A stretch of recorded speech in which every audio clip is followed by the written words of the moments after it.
كالي أمنتايو زمزلنا مالو نديم صعق خذلنا جزء خذلنا متجام خذلنا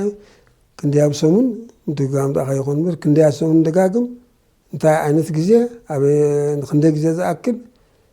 تذكر عينت من قصاص كنت عينت من قصاصات يوم تفرد حجام من قصاصات بزحات عينت من قصاصات نديم زلوا لا ما نايتم من قصاص كن بحافظ شغل رين كلنا انتي طعمو انتي أكلهم قصاص بلين كلنا عايز تدكمن بعد شريت تدكمن قلعت مسكا بقول لي قد عايز خان مسكا تحوي قرتك تحوي كاب حمام كالا خللك حدشتو هيتاتكم تفطروا كنت ما يتكندر يزورنايو يفطروا مالتهم حاجوس يفطرلك اندورفينز بحال هرمون كاب امروز سمقاله منقصاص مسغبرك حاجوس يفطرلك كالي صبوت دكس ام كونستيبيشن ود ما درقتني اكلاتوني كالا خللك ازي غير منقد يحجي زمن تقسم طنحنا حجي كم افكت ወይ ደኸም ሳዕበን ናይቲ ዝገበርካ ምንቅስቃስ ዝመፁ እምበር ቡን ከሎ ዝፍጠሩ ኣይኩን መጀመርያ ቅድሚ ናብዚኦም ምምፃካት ምንቅስቃስ ክህሉ ኣለዎ እቲ ምንቅስቃስ ካብ ምንታይ ዘድሃብ ሓደ ፓወር ወይ ድማ ሓይሊ ክህሉ ኣለዎ ሓይሊ እንታይ ማለት እቲ ጨዋዳ ክሕይል ኣለዎ ቅልጢፉ ተጨቢጡ ሓያል ዝርጋሕ ዝጭበጥ ክኸውን ኣለዎ كلاي إندرانس بال ويدما تصورنت كل اللو ننوح وان تنقاساش كيدا خمخ قصل زغيرالو مالت تصورنت مالت إندرانس تصورنت مالت اتخالي تعزاز عفنت كاخلو اللو تعزاز عفنت كل اللو فلكسيبيليتي كل اللو زيوم فلاكا ابتم ملاقوتات او اكلاتنا بزحات ملاقوتات اللو زفر عينت ملاقوتات زيوم كدرك يبلمن كتعزاز في اللوم لابنت قديني لك حاقة العل حقها تعزاز في خونا اللو ترى بأكلهم أسامع بالكا هونكا سأجمع بالكان ترى أكلهم زيت قبل كون كاغن دريقو تتوصل زيل كان زون قبل الكايو نحماماتهم كالا الأخيرين انت تقول إدما بقلي لك عاوز لا يكون سلازي زيون حدا خابته قبرت كوبو جزنا مثكلا زين دلدالج وداتات كله كالو تعصعصف خونا لو كوم دما تصاورنت نوح وان كيدخم قصص خلالو اي مالت زين مقبار مثكلات اللوت اكلون قصاص نولسي مثكلات 7 principles of physical exercise بعربي ቋንቋ እንግሊሽ ከስከሎን ኣብ ትግርኛ ትርጉሞን ከለሃ ሸውዓተ መትከላት ኣካላዊ ምንቅስቃስ ኢልና ንጥቀሰን ማለት ነናሓ በብሓደ ንርአየን ድልዳሌ ጨዋዳታት ስትሬንግስ ማስል ስትሬንግስ ይዝባል ሕጂ ኣብ ሳይንስ ተርሚኖሎጂ ፓወር ስትሬንግስ ፎርስ ዝብላ ቃላት أبناتنا ديكشنري تسفاي حايدي لون زلنا كلن حقيقة بالنورمال إنجليش كتزارب إنكلها كلن حايدين strength حايلي power حايلي force ما حايلي أب scientific terminology كلها جن ترجمان ببينين فجنتا أنا نزارب زلنا دلدالي خنود إنكلنا شواراتات دلدلات خنو اللهم تايم علت إتماس خلته دلالي ጨዋዳታት ዝረአ ሓደ ማስ ይውስኽ ዓቕም ማለት ሚዛኑ ይውስኽ ማለት እቲ ካልእ መዳይ ድማ ኳሊቲ ይውስኽ ዓይነት ይውስኽ ማለት ኣብነት ንኣብነት ዘም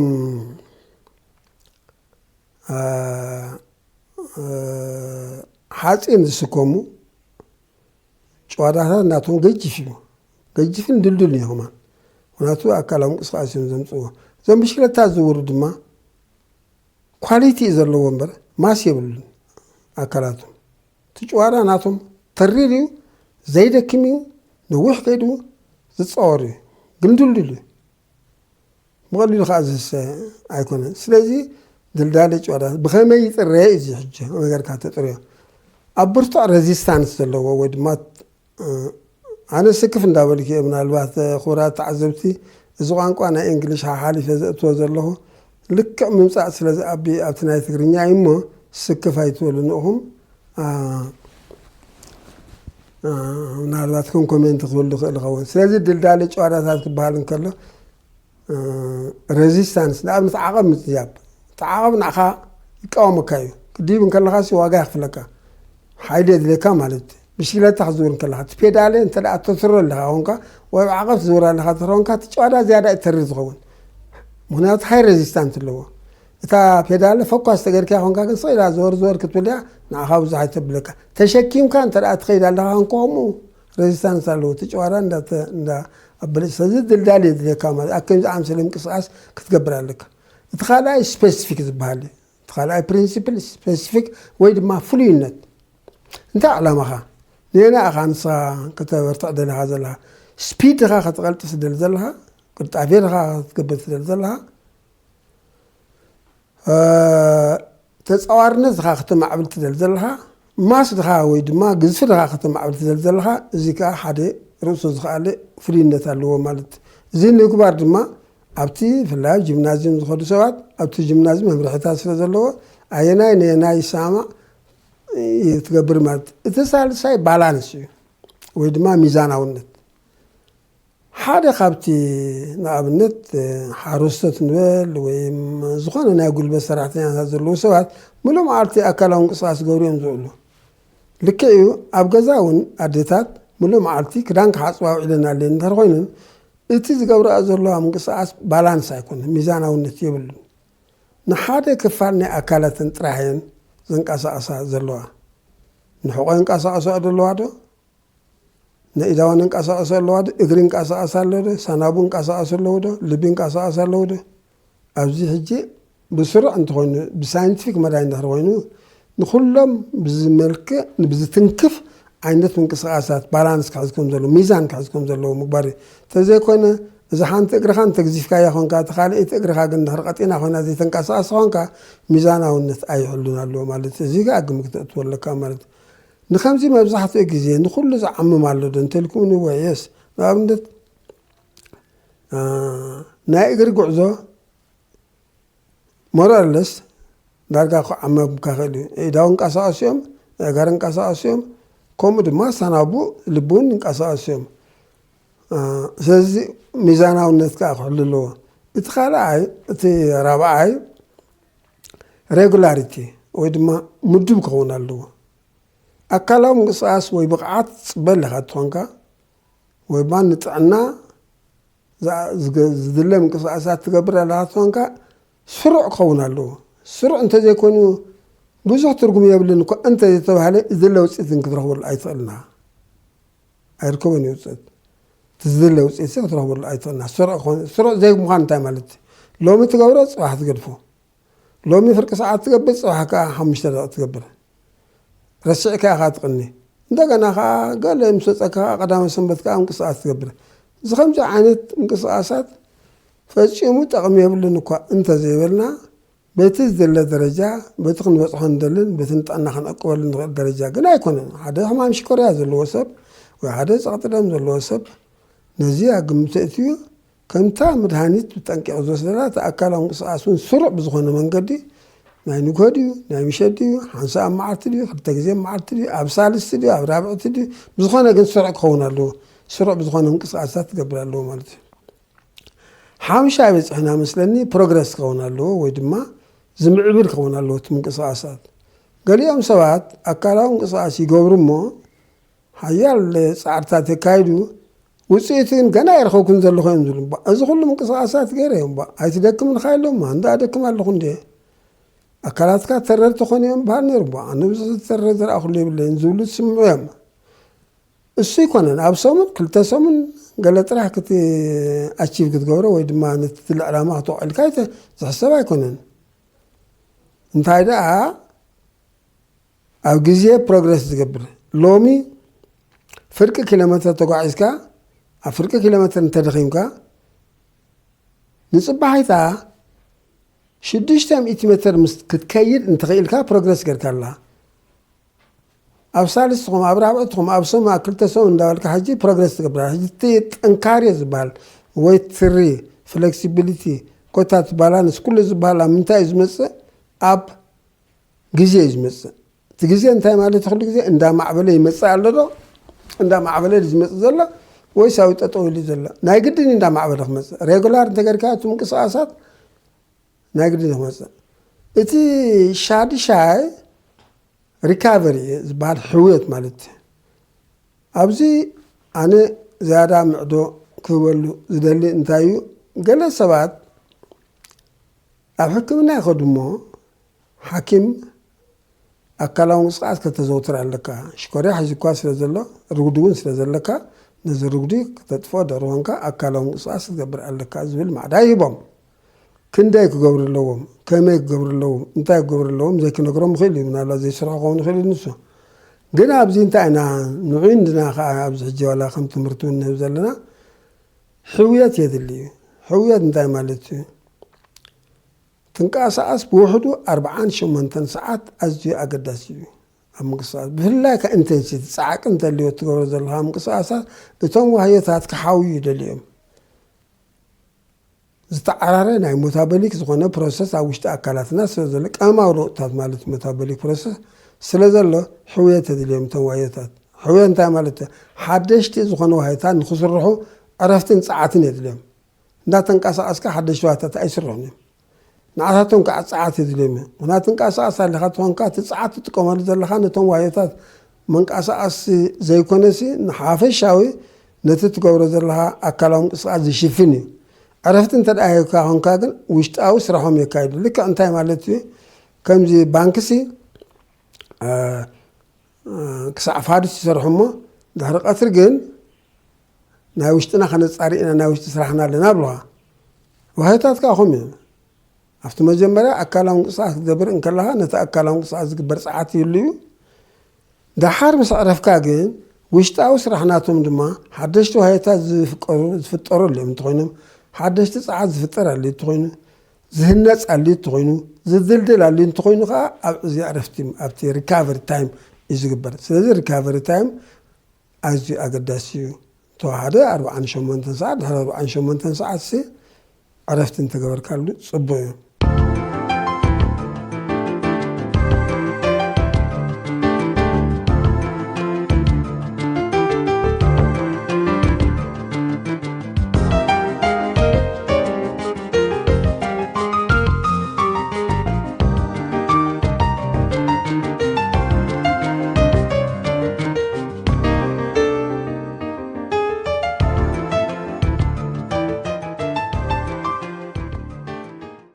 ካልእ ዓይነት እዩ ዓይነት ሻብዓይ ናይ መወዳእታን ፕሪንሲፕል ዓይነት እዩ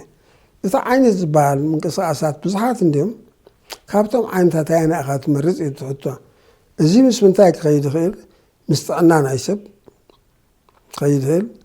ምስ ሚዛን ናይ ሰብ ክኸይድ ይኽእል ምስ ፆታ ናይ ሰብ ክኸይድ ይኽእል እዩ ምስ ጥዕና ናይ ሰብ ከመይ ንኣብነት ምስ ሽኮርያ ንብል ንኣብነት ሓደ ሽኮርያ ዘለዎ ሰብ ኣብ ጥዑይ እሞ ንዛረብ ጥዑይ ሽኮርያ ዘይብሉ ሰብ እንድሕር ኮይኑ እቲ ኢንሱሊን ናይ ኣካላትና ንሽኮር ዝሕቅቕ ማለት እዩ ብስሩዕ ዝኸይድ እንተን ፓንክሪያስ ዝበሃል ኢንሱሊን እንተፍሪ እንተውሒድ እኳ ተምፃልካ እንተበፂሑ ጠጠው ትብል ከምኡ እንዳገበረት ባላንስ እንዳገበረት እያ ትኸይድ ብግዳም ዝወሃብ ዓይነት ኢንሱሊን እንተኮይኑ ግን ተፀንዐን ኣላይመንት ተገይሩሉ ምምዕራይ ተገይሩ ዝወሃብ እኳ እንተኾነ ግን ፐርፌክት ኣይኮነን ነቸር ጥራሕ ፐርፌክት እምበር ሰብ ዝገብሮ ኩሉ ግዜ ፐርፌክት ኣይኮነን ከምኡ ስለ ዝኾነ ሕጂ ኣብቲ ኣካላዊ ምንቅስቃስ እትገብሮ እዋን ድማ በቲ ንስኻ እትገብሮ ምንቅስቃሳት ዝያዳ መታን ክሓውስ ዝያዳ ክንቀሳቀስ ኣለኒ ኢልካ ክትሓስብ ስለ ትኽእል ንስኻ ቁኑዕ ስለ ዘይኮነ እቲ ኢንሱሊን ናይ ኣካላትና ቀልጢፉ ክሃሊ ይኽእል ወይ ክበዝሕ ይኽእል ስለዚ ፀገማት ከጋጥሙካ ይኽእል እዩ ስለዚ ምስ ጥዕናኻ ዝሰማዕ ዓይነት ምንቅስቃስ ትገብር ኣለካ ቀስ ኢልካ ንፍርቂ ሰዓት ወኪን እንዳር ኮይኑ ዘድሊ ኣስኢናፍ ንዓኻ እሳ ጥራሕ ተኣኽለካ ኣብ መዓልቲ ፍርቂ ሰዓት ወይ ድማ ኣብ ሰሙን 150 ደቂቕ ክትከይድ እንትኽእልካ እኹል እዩ ካልኣይ ፀቕጢ ደም ዘለዎ ሰብ ከዓ ንውሰድ ፀቕጢ ደም ዘለዎ ሰብ እቲ ፀቕጢ ኣብ ዝሓለፈ ርእስና ተዛሪብና መስለኒ ሰራውር ደም ብገለ ምክንያት ተዓፃፃፍቲ ኣይኹንን ወይ ይዕርድዱ ወይ ስሕዮ ውሽጦም ይኣክቡ ስለዚ ከምቲ ኣንተ ዝበልናዮ ፅበት እንተልዩ ኮይኑ ፀቕጢ ክልዕል ፕሬዠር ክልዕል ንቡር እዩ ኣከምዚ እዋናት ሕጂ ምንቅስቃስ ኣካላት ካብ ዓቐን ንላዕሊ እንዳ ትገብሮ ኣሊኻ እንትኾንካ ኣካላትና ዋህዮታት ካብ ሓንጎል ጀሚርካ ክሳብ ፀፍሪ እግርና ዘሎ ኩሎም ዋህዮታት ሃይ ዲማንድ ናይ ኦክሲጅን ከድልዩ ጠለብ ፅዑቕ ዝኾነ ጠለብ ናይ ኦክሲጅን ከድልዮም እዩ ናታ ኣብ ስራሕካ ዘላ ተስርሖም ኣለኻ ተንቀሳቕሶም ኣለኻ ተንቀሳቐሱ ኮይኖም እኳ ኦክሲጅን ከድልዮም ምግቢ ከዓ ከድልዮም ሽኮር ማለት ወይ ስበ ኣከምዚ ኩነታት ሕጂ ልቢ ብሓንጎል መልእኽቲ ይመፃ ነቶም ሰራዊት እውን መልእኽቲ ይመፅኦም እሞ መታን ልዑል ፀቕጢ ሃልዩ እቲ ደም ናብ መዓሉ ቀልጢፉ ክበፅሕሲ ሰራዊት ደም ካብ ዘለዎ ኣፅብብዎ ዝብል መልእኽቲ መፅኦም ተፀቢቡ ኮይኑ ሽው ኢሉ ከደሎም ማለት ይፀብብ ምፀበበ ኣብ ልዕሊ ዘላታ ተወስኸታ ፀቢቡ ፀኒሑ ክነሱ ሕጂ ከዓ ካልኣይ ብኣካላዊ ምንቅስቃስ ተፅብቦ ኣለኻ እንተኾንካ ክትኮስኻ ማለት ስትሮክ ይኸዘካ ገሊኦም ክብተን እዮም ካብ ኣብ ንላዕሊ ከምዚ ቦምባ ክትከይድ እንከላ ፀቕጢ እንተላሕሊሓ ዘላ እንተና ቡፍላ ትኸይድ ኣገሊኡ ከም ስትሮክ ማለት ከዓ እሱ ማለት ኣብ ሓንጎልካ ብፍላይ ካብ ሓንጎልካ ዘለው ሰራውርሰን ቶም ደቀ ሰራውርዶም ክብጠሱ ክኢሉ እዮም ብግዜ ምንቅስቃስ ማለት እዚ እውን ኣግም ክትእቱ ኣለካ ትንቀሳቀስ ዘለካ እቲ ዓይነት ምንቅስቃስ ኢና ንዛረብ ዘለና ሓደ ፀቕጢ ናይ ልዑል ፀቕጢ ደም ዘለዎ ሰብ እንተኾይኑ ክጥንቀቕ ኣለዎ ምንቅስቃሱ ስለው ክኸውን ኣለዎ ሳልሳይ ናይ ሓንጎል ማለት ናይ ሓንጎል ናይ ልቢ ከዓ ንባዕላ ሓደ ሓደ እዋን ልቢ ጥዑይ ኣለኹ እንዳበልካ ምልክታት ከይሃበትካ እንከላ ሕማም ግን ክፀንሓ ክእል እዩ ገሊኦም ኣስተብሂልኩም እንትኾንኩም ምናልባት ኣነ ስማቶም ክጠቕሶም ሕጂ ኣይዝክሮምን እምበር ኣትሌትስ እቶም ብቑዓት ዝበሉ ናይ ስፖርት ኣብ ማእከል ሜዳ ወዲቖም ዝመቱ ኣለዉ ዋይ እዞም ሰባት እዚኦም ኩዕሶ እንዳተፃወቱ ከለውስ ወዲቖም ዝመቱ ኣለዉ ብምክንያት ሕማም ልቢ ሓደ ሓደ እዋን ሕጂ ልቢ እንታይ ትኸውን እያ ምልክታት ከይገበረትልካ እንከላ ልክዕ ከምንታይ ክንወስደ ንኽእል ንኣብነት ማኪና ኣላ ማኪና እንዳዘወርካ እንከለኻ ገለ ቱቦታት ፅብብ ኢሉ ኣሎ ግን እታ ማኪና ትኸይድ እያ ተኺደካ ስለ ዘላ ስእልካ ትኸይድ ግን ፀቢቡ ለገሉ እዩ እቲ ቤንዚን ዝሓልፈሉሲ ከም ገለ ተዓናቐፊ ለገሉ እዩ ይኣኽለካ ስለ ዘሎ ግን ትኸይድ ኣለኻ ማለት ቁርብ ሓይሊ ጎድላ ኸውን ልቢ ከማ ከምኡ ትኾይና ሓደ እዋን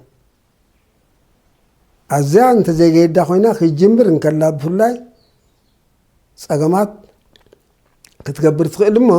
እንተ ደኣ ካብ ዓቕማ ንላዕሊ ኣካላዊ ምንቅስቃስ ጌርካላ ኮንካ ጠረብ ክትብል ትኽእላ ስለዚ ንሱ እውን ኣግም ክትእትዎ እንተኾነ ቅድሚ ኣካላዊ ምንቅስቃስካ ናብ ሓኪም ከይድካ ክንደይ ዝኣክል ክትንቀሳቀስ ከም ዘለካ ኩነታት ልቢ ኩነታት ሳምቡእ ኩነታት ሓንጎል ኩሉ ኣግም ክትእትዎ ኣለካ ነዚአን ከይገበርካ ክንደይ ዓይነት ምንቅስቃስ ትገብር ከም ዘለካ ቁናዕ ኣይኮንን ትገብሮ ምንቅስቃሳት ኣቐዲምካ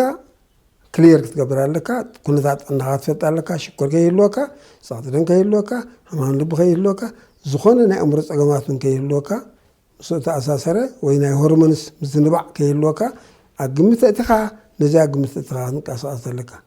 ሕጂ እቲ ፃዕቂ ምንቅስቃስ ንብሎ ዘለና ምስቲ ናይ ሕማም ዕድመ ፆታ ክፈላለ ከሎ ንኣብነት ሓደ ኣብነት ክነግረኩም ገሊአን ደቂ ኣንስትዮ ፅቡቅ ፀኒሐን ጥዕናን ፅቡቅ ይህልዋ ብዘስማዕን ነገር ኣይህልወንን እሞ